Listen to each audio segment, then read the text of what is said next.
आज की कहानी है कुछ भूतिया नावों की। ऐसी नावें जो सैकड़ों किलोमीटर दूर से बहकर आती थीं, कुछ खाली, कुछ के अंदर होते थे कंकाल।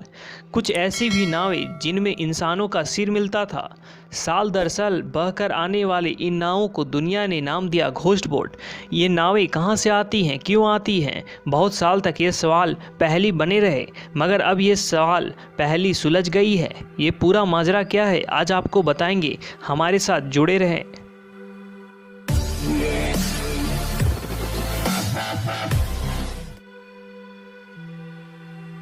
ये कहानी शुरू होती है जापान से। प्रशांत महासागर में बसा जापान एक द्वीपीय देश है। उत्तर, दक्षिण, पूरब, पश्चिम, इसके चारों तरफ समंदर है। हमारी इस कहानी का फोकस है जापान की उत्तरी दिशा। इसी दिशा में समंदर पार करके बसा है रूस, दक्षिण कोरिया और उत्तर कोरिया। नई सदी के पहले दशक की बात है। जापान के इस नॉर्थ कोस्ट पर एक अजीब सिलसिला शुरू हुआ। हर साल कुछ लकड़ी की नावें बहते बहते जापानी तट पर आ लगती। इनमें रखा होता था मछली पकड़ने का सामान। कुछ नावें इंसान से खाली होती और कुछ के अंदर कंकाल मिलते। उन कंकालों को देखकर लगता कि वो बहुत समय से समंदर में भटकते रहे होंगे। फिर शायद खराब मौसम या समुद्री तूफान में फंसकर, या फिर भूख और प्यास से उनकी मौत हो गई होगी। समंदर की भाषा में जब किसी नाव या जहाज पर कोई जिंदा आदमी ना मिले तो उसको कहते हैं घोस्ट शिप। इन नावों को भी यही कहा जाने लगा।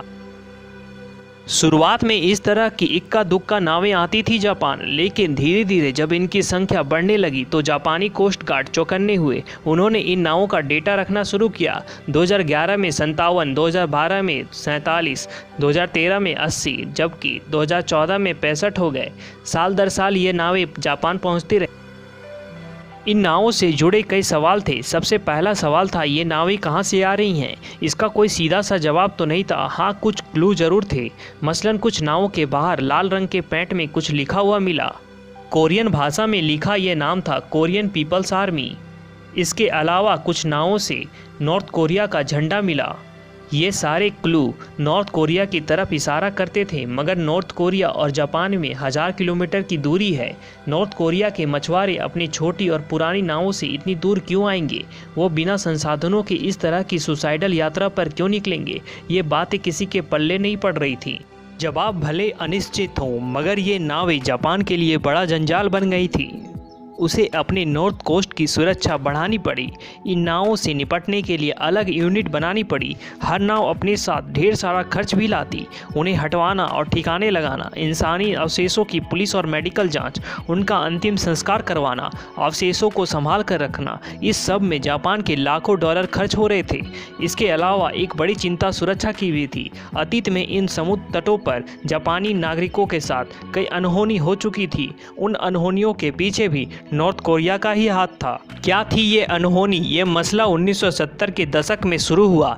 जापान के कई नागरिक एकाएक गायब होने लगे। ये सब समुद्री तट के नज़दीकी इलाकों से गायब हुए थे। 1977 से 1983 के बीच जापान के करीब 17 नागरिक इसी तरह गायब हो गए। इन गुमशुदा लोगों का कुछ पता नहीं चलता, बस कुछ कहानियां पीछे रह जाती। मसलन लोगों की गुमशुदी से ऐन पहले समुद्री तट पर किसी अनजान विदेशी या किसी अपरिचित नाव पर नजर आना, ये मामला जापान के लिए बड़ी मिस्ट्री बन गया। इससे जुड़ी कई तथ्यों तो थी, मगर कोई ठोस जवाब नहीं था। यह स्थिति बदली 1985 में। इस बरस जापान में एक आदमी नकली पासपोर्ट के साथ गिरफ्तार हुआ।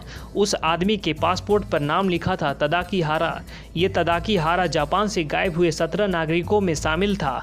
पता चला कि गिरफ्तार हुआ आदमी फ्रॉड करके तदाकी हारा की आइडेंटिटीज इस्तेमाल कर रहा है। जांच हुई तो पता चला कि वो नॉर्थ कोरियन जासूस है। इसके बाद बड़े स्तर पर इन्वेस्टिगेशन शुरू हुई। उन 17 गुमशुदियों के पीछे नॉर्थ कोरिया का हाथ मिला।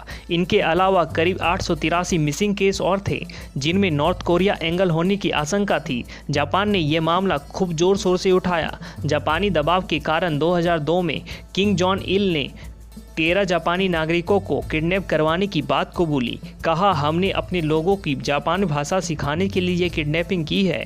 अतीत के इस प्रकरण के कारण घोस्ट बोट से जापान में काफ़ी डर था। लोगों से कहा गया, अगर उन्हें ऐसी कोई नाव दिखती है तो उसके नज़दीक ना जाएं, सीधे प्रशासन को जानकारी दें। अब तक नावों का आना जापान के लिए रूटीन बन गया था। 2011 से अब तक का हिसाब जोड़िए तो लगभग 600 नावें जापान आ चुकी थीं।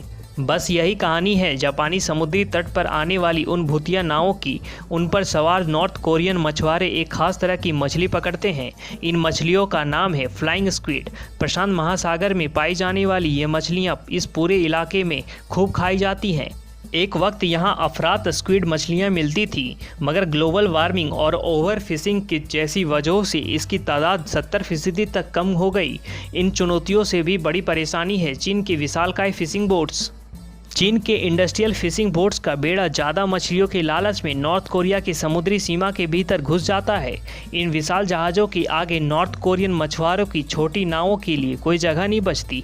ऐसे में इन्हीं छोटी नावों पर बैठकर समंदर में दूर निकल जाते हैं।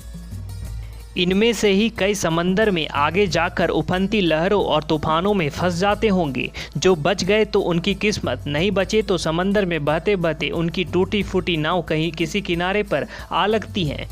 चीनी जहाज़ों वाली ये जानकारी हमें दो संस्थाएं देती हैं। इन्होंने उत्तर पूर्वी एशिया के समुद्री यातायात से जुड़ा सैटेलाइट डेटा जमा किया। इस डेटा से पता चला कि चीन के सैकड़ों फिशिंग जहाज नॉर्थ कोरियन समुद्री सीमा के अंदर मौजूद रहते हैं।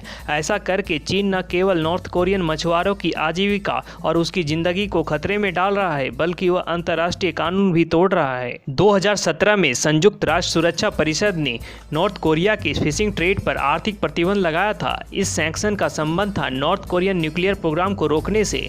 मछलियां बेचने से नॉर्थ कोरिया के खजाने में सालाना करीब 2246 करोड़ रुपए आते थे। शक था ये पैसे उनके न्यूक्लियर प्रोग्राम में काम आएंगे, इसलिए सैंक्शन लगाकर सुनिश्चित किया गया कि कोई भी नॉर्थ कोरिया से मछलियों का खरीद बिक्री नहीं करेगा, न ही उनकी सीमा में घुसकर कोई मछलियां पकड़ेगा। सैंक्शन में ये सीमा वाली बात क्यों डाली गई? क्योंकि संदेह था कि नॉर्थ कोरिया अपनी समुद्री सीमा में मछली पकड़ने का ठेका देकर पैसा कमा सकता है। कानून तोड़कर चीन को कितना फायदा हो रहा है? ग्लोबल फिशिंग वॉच के मुताबिक चीन के इन जहाज़ों ने 2017-18 में 1.5 लाख मीट्रिक टन से ज़्यादा स्क्विड पकड़ी। इतने स्क्विड की कीमत 3300 करोड़ रुपए से ज़्यादा है। धन्यवाद।